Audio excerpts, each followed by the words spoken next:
સુરતના ઉધના વિસ્તારમાં રહેતા આધેડની રહસ્યમય સંજોગોમાં ઘરમાંથી લાશ મળી આવી હતી. પોલીસે આધેડના મૃતદેહને પીએમ માટે સિવિલ હોસ્પિટલ ખસેડવામાં આવ્યો હતો. પીએમએ રિપોર્ટ આવ્યા બાદ આધેડના મોત પાછળનું ચોક્કસ કારણ સામે આવશે. હાલ તો સીસીટીવી સહિતના આધારે ઉધના પોલીસ દ્વારા વધુ તપાસ કરવામાં આવી રહી છે. ઉધના પોલીસ પાસેથી મળતી માહિતી મુજબ મૂળ બંગાળ વતની અને હાલ ઉધના વિસ્તારમાં આવેલ ઓમ સાંઈ જલારામ સોસાયટીમાં 63 વર્ષીય પરમેશ્વરદાસ દીપેનદાસ પત્ની સાથે રહેતા હતા. પરમેશ્વરદાસને છેલ્લા 2 વર્ષથી હાર્ટ એટેકની બીમારી હતી. પરમેશ્વરદાસ બીમારીને કારણે 2 વર્ષથી કોઈ કામ ધંધો કરતા ન હતા. પરમેશ્વરદાસની પત્ની અન્ય ઘરોમાં જઈ સાફ સફાઈ કામ કરે છે.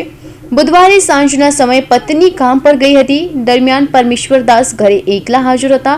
જ્યારે કામ પરથી પત્ની પરત ઘરે આવી જોયું તો પરમેશ્વરદાસ ખાટલામાં મૃત હાલતમાં મળી આવ્યા હતા.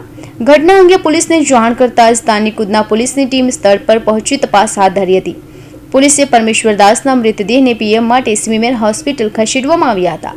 પરમેશ્વરદાસનું કયા કારણોસર મોતને ભેટ્યા તે અંગે હાલ રહસ્ય સર્જાયું છે.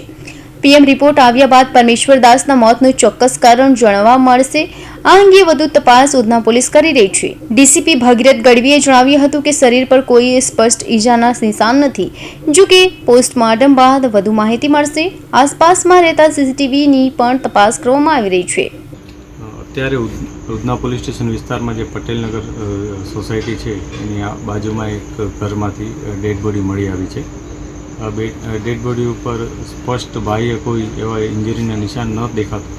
અત્યારે એને પોસ્ટમોર્ટમ માટે અમે મોકલી આપેલ છે. કે જે ડેડ બોડી છે એક વ્યક્તિ છે, પુરુષ છે, કે જે લગભગ 54 કે 55 વર્ષના છે અને તેઓ છેલ્લા ઘણા સમયથી ઘરે જ રહેતા હતા. એમને થોડોક હાર્ટનો પણ પ્રોબ્લેમ હતો એ પ્રાથમિક માહિતી પોલીસને મળી છે. એમના પત્ની ઘરકામ કરી અને એમનું ઘરનું ગુજરાન ચલાવતા હતા. એમના પત્નીની પાસેથી પ્રાથમિક વિગતો અમે લીધેલી છે. સાંજના 6:45ની આસપાસ એમના પત્ની જ્યારે ઘરે આવ્યા ત્યારે એમની બોડી ત્યાં ખાટલા ઉપર પડી રહી હતી. આ પ્રકારની અવસ્થા મળતા એમણે આસપાસના લોકોને જાણ કરી હતી અને પછી પોલીસને જાણ કરી હતી. પોલીસે તત્કાલ પહોંચી અને કાર્યવાહી શરૂ કરેલ છે.